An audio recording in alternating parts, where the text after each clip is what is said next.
Hi everyone, in this video I will show you how you need to turn on TWR band indicator. Just right click on indicator, TWR band, click here, add it, apply, OK.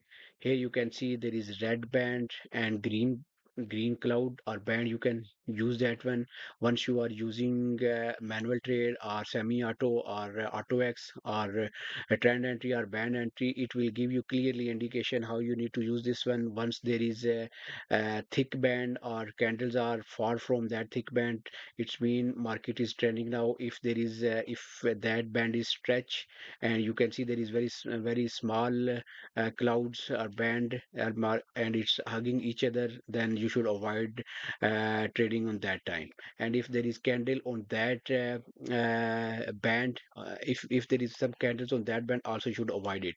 If you are in a trade in long direction or you see market cross that band, I also suggest that time just reduce your contract or close your trade, because now maybe after some time the market will reverse from that band. So according to that trend band, you can use your trade and you can use your trade and you can execute your trade according to trading market. Thank you.